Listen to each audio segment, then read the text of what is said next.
Oke, hari ini kita akan membahas tentang peran Indonesia di dalam gerakan non-blok. Jadi kemarin kan kita sudah bahas tentang yang namanya Perang Dingin. Nah, Perang Dingin ini adalah konflik antara Amerika Serikat dengan Uni Soviet. Landasan berpijaknya mereka melakukan konflik adalah karena perbedaan prinsip di dalam memandang bagaimana dunia ini harus dijalankan atau setiap negara dalam menjalankan kehidupannya. Dan kenapa hanya mereka berdua yang mampu melakukan konflik besar perang dingin dalam puluhan tahun, karena mereka adalah salah satu dari para pemenang dalam Perang Dunia Kedua, dan negaranya yang tidak memiliki dampak yang sangat besar dari akibat Perang Dunia Kedua, sehingga mereka mampu menjadi pionir di dalam berbagai macam kemajuan-kemajuan pada saat itu. Oke, kita masuk ke gerakan non-blok. Nah, dampak dari adanya Perang Dingin pada saat itu adalah munculnya gerakan non-blok yang dalam istilah bahasa asingnya adalah non-aligned movement, di mana gerakan yang tidak memihak kepada salah satu blok. Ya, nah, gerakan non-blok adalah organisasi internasional yang berkeinginan untuk lepas dari kekuatan blok manapun. Jadi nggak mau tuh kita terpengaruh terhadap blok barat yang dipimpin oleh Amerika Serikat ataupun blok timur yang dipimpin oleh Uni Soviet pada waktu itu. Nah, organisasi ini lahir akibat dari kejenuhan pengkotak-kotakan kekuatan besar, perbedaan ideologi yang membuat negara berkembang atau negara yang baru merdeka pada saat itu sulit untuk membangun perekonomiannya, karena biasanya negara yang baru merdeka pasti akan mengalami yang namanya krisis. Nah, krisis ini hanya bisa diperbaiki dengan cara kita melakukan yang namanya kerjasama internasional. Nah, karena pada saat itu politik internasional sedang kacau karena ada konflik perang dingin, kekhawatiran dunia pada saat itu adalah munculnya perang dunia ketiga, sehingga menginisiasi para negara-negara yang baru merdeka ini untuk tidak terlibat lagi di dalam konflik negara-negara pemenang perang, ya, yaitu Amerika Serikat dan Uni Soviet. Nah, cikal bakalnya itu lahirnya gerakan non-blok itu pada saat dilaksanakannya yang namanya Konferensi Kolombo di Sri Lanka, ya, di Sri Lanka pada tanggal 28 April sampai 2 Mei 1954. Nah, dari konferensi Kolombo ini dilanjutkan ke konferensi tingkat tinggi di Beograd, Yugoslavia, di mana pada saat itu inilah dia dibentuknya yang namanya gerakan non-blok. Kita bisa lihat pada slide berikut, yaitu gambar-gambar tokoh-tokoh lima negara pemimpin gerakan non-blok atau pemrakarsa dari gerakan non-blok. Yaitu di sebelah ini ada, sebentar bisa pakai anotasi deh. Yang ini adalah Perdana Menteri India, namanya Pandit Jawaharlal Nehru. Kita tahu di dalam respon dunia internasional di term pertama, Mister sudah sempat singgung bagaimana peran India terhadap Indonesia dalam kemerdekaannya. Kemudian yang kedua ada Kwame Nkrumah. Di sini adalah presiden dari Ghana. Yang ketiga, yang paling tengah ini namanya Gamal Abdul Nasser. Ya, Gamal Abdul Nasser. Oke, nah terus ada Joseph Broz Tito dari Yugoslavia selaku tuan rumah pada saat berdirinya GNB. Apa sih tujuannya? Tujuan dari gerakan non-blok itu yaitu meredakan ketegangan dunia sebagai akibat dari persaingan dan permusuhan dua blok. Kenapa kok Indonesia ikut-ikutan ingin melerai atau meredakan ketegangan dunia pada saat itu? Ya karena memang tujuan dari berdirinya negara Indonesia yang sering kita baca di dalam pembukaan Undang-Undang Dasar yaitu ikut serta dalam menjaga perdamaian dunia, sehingga Indonesia ikut aktif dalam menjaga perdamaian dunia. Nah, sampai detik ini kita sering mengirim pasukan-pasukan yang duduk di pangkalan militer Perserikatan Bangsa-Bangsa dan memberikan bantuan militer ataupun meredakan ketegangan di negara-negara yang sedang konflik. Nah, buat kalian yang tertarik untuk menjadi pasukan PBB, satu-satunya jalur utama yaitu bisa melalui Akpol ataupun Akmil. Ya, siapa tahu nanti di kelas 12 Tokyo ini model macam Gerald Maliki bisa masuk atau tergabung ke dalam pasukan PBB atau United Nations Army. Oke, kemudian yang kedua, mengusahakan terciptanya suasana dunia yang aman dan damai. Nah, terkait dengan tadi pendapat-pendapat yang terkait dengan hubungan internasional, ini juga penting buat kalian yang ingin masuk ke jurusan namanya HI, Hubungan Internasional. Ya, siapa tahu juga nanti dari kelas 12 Tokyo ada yang bekerja di kedutaan atau menjadi duta besarnya sendiri atau ambasador dari negara Indonesia di negara-negara lain. Hubungan internasional penting dilakukan biar kenapa? Biar kita saling bisa memahami. Karena jika tidak ada hubungan, maka kita tidak bisa saling memahami satu sama lain. Nah, itu kita harus punya hubungan internasional. Terus poin penting yang tadi Mr. garis bawahi dari semua pendapat-pendapat kalian, yaitu dengan adanya dengan adanya hubungan internasional maka tujuan negara akan tercapai. Iya, betul sekali. Salah satu tujuan utamanya yaitu sebentar, Mister.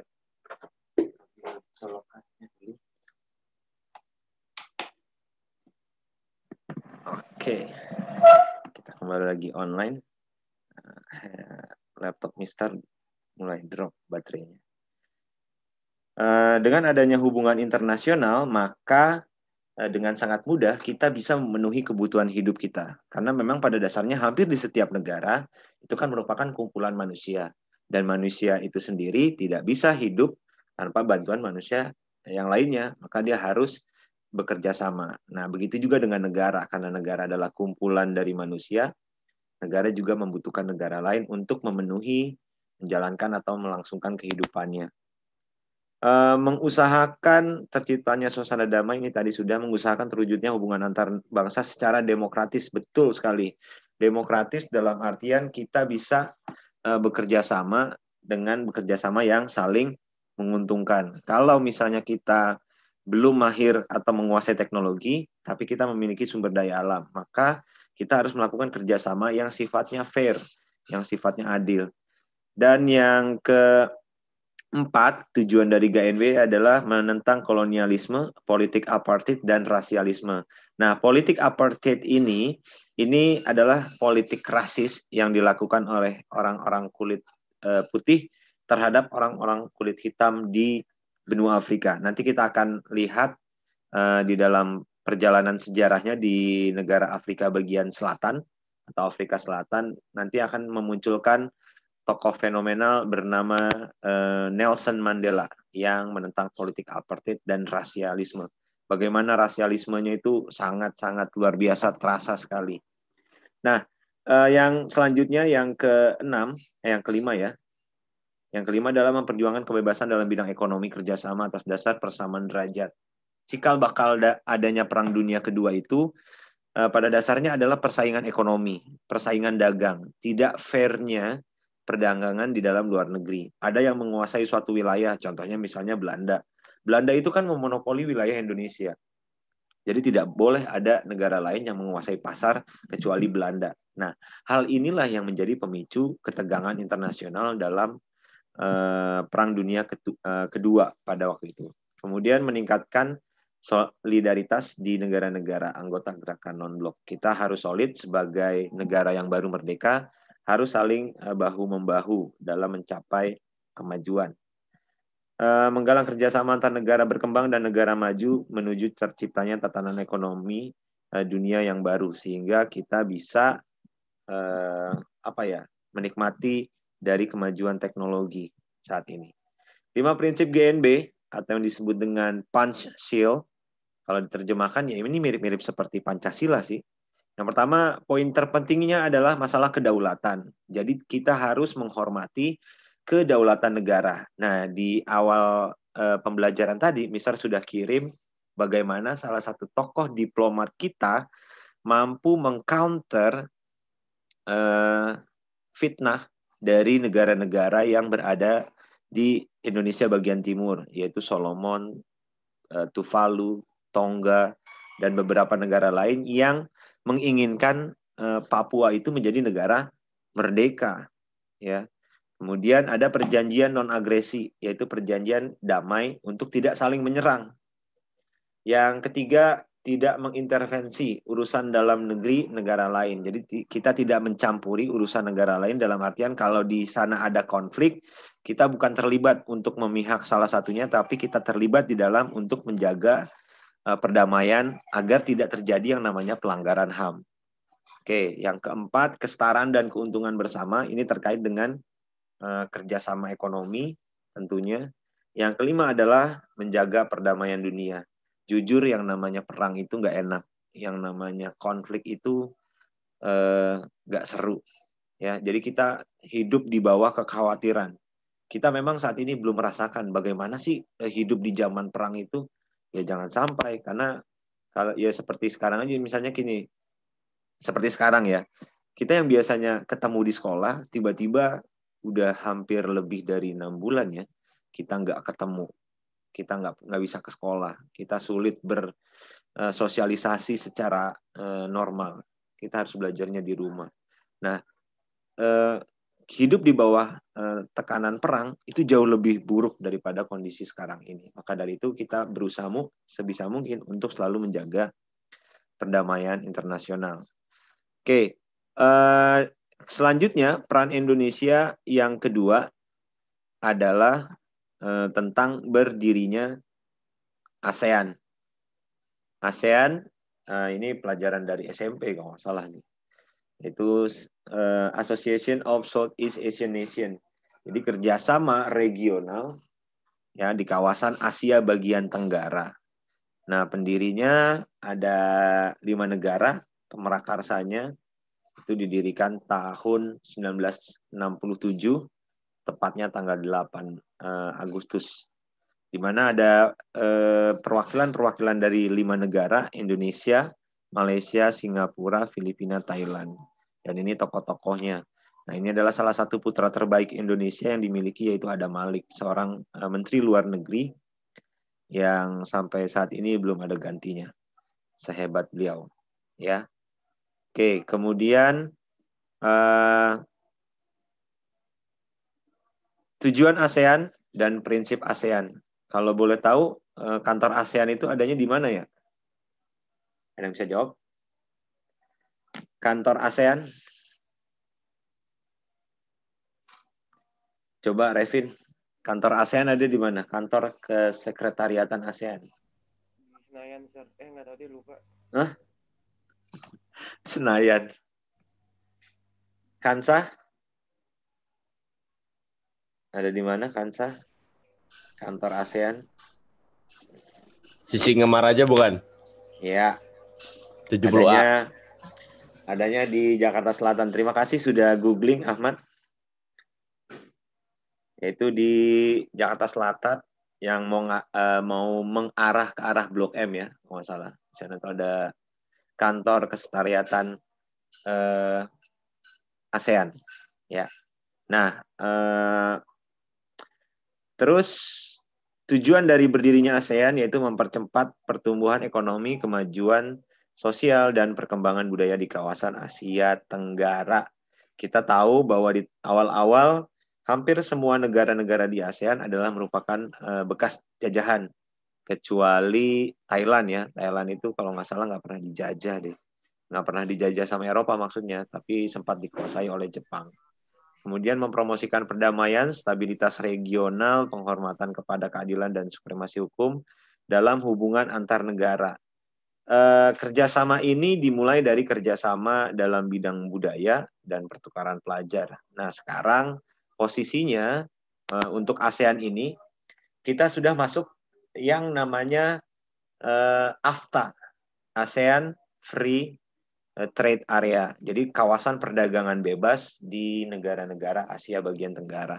Nah, sehingga apa dampaknya? Dampaknya kalian bukan lagi bersaing sesama teman sekelas, bukan lagi bersaing sesama teman sekolah, atau sekecamatan, sekabupaten, tapi sudah cakupan wilayahnya adalah kawasan ASEAN. Ya nanti mungkin siapa tahu kalian punya rekan kerja di sebuah perusahaan atau kalian punya perusahaan tapi pegawainya ada yang dari Filipina, ada yang dari Malaysia, ada yang dari Brunei, ya seperti di Global sendiri kalau nggak salah guru bahasa Inggris di junior high itu kalau nggak salah orang Filipina, namanya Miss May. Di sini ada yang dari SMP Global, ada ya. Nah itu Miss May itu adalah orang Filipina, kebetulan menikah dengan orang Indonesia, jadi warga negara Indonesia. Ya inilah dia peta dari negara-negara anggota ASEAN. 5 negara awalnya, lalu berkembang sampai sekarang menjadi 10. Ya, keanggotaan ada 10, tetapi ada satu negara peninjau, yaitu Timor Leste. Ya, Timor Leste itu negara peninjau. Maksudnya apa sih, Sir? Bedanya antara negara anggota dengan negara peninjau. Nah, negara anggota, negara yang berhak menentukan atau ikut terlibat dalam mengambil keputusan di kawasan Asia Tenggara. Jadi punya hak suara. Tapi kalau negara peninjau, dia tidak terlibat dan tidak memiliki hak dalam menentukan kebijakan di kawasan ASEAN. Tetapi dia diberikan kesempatan untuk mengikuti event-event yang ada di ASEAN. Contohnya apa? Contohnya misalnya kalau yang hobi nonton bola, nah itu ada yang namanya Piala AFC, ya, ASEAN Football Confederation deh kalau nggak salah. Nah itu Timor Leste boleh ikut kegiatannya, tapi dia tidak ikut atau terlibat di dalam menentukan kebijakan-kebijakan strategis di wilayah kawasan ASEAN. Oke, ini negara-negara yang akhirnya menyusul setelah berdirinya 5 negara. Ya, masih menunggu pengesahan. Nah, ini dia yang tadi Mister bilang.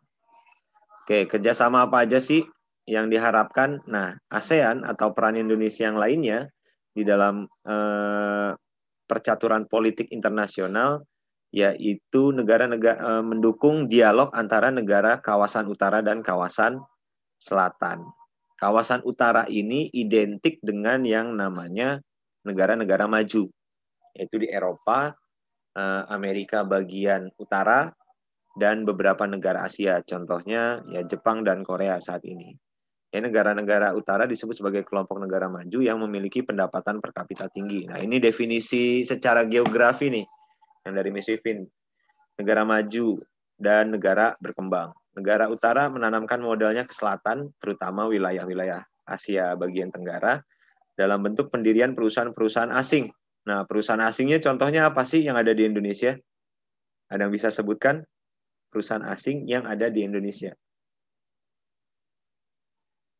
Coba, Jasmine, perusahaan asing yang ada di Indonesia? Freeport. Oke, good. Bagus. Next, Akmal. Akmal. Apa ya? Nggak tahu lagi, Sir. Nggak tahu. Yang kita konsumsi sehari-hari. Kayak misalnya sampo, sabun. Nah, itu ada perusahaan asing atau dikenal dengan istilahnya multinasional. Yaitu LG juga dong. Ya, LG.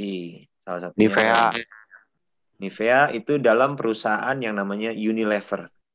Ya, Unilever itu banyak produk-produknya, baik dari sampo, sabun, deterjen, pasta gigi sampai ke makanan. Nah, itu adalah perusahaan asing. Jadi multinasional. Jadi ada yang bergerak di bidang food and beverage, ada yang bergerak dalam bidang kosmetik atau perawatan tubuh dan lain-lain sebagainya. Banyak ya perusahaan asing yang berdiri di Indonesia. Tinggal kita pilih kita mau masuk atau memiliki perusahaan tersebut. Oke, kemudian masalah lain yang ada itu nanti bisa kalian baca sendiri karena waktu yang tepat untuk sekarang mengerjakan tugas. Tugas hari ini kalau berdasarkan berdasarkan hasil sosialisasi di long weekly,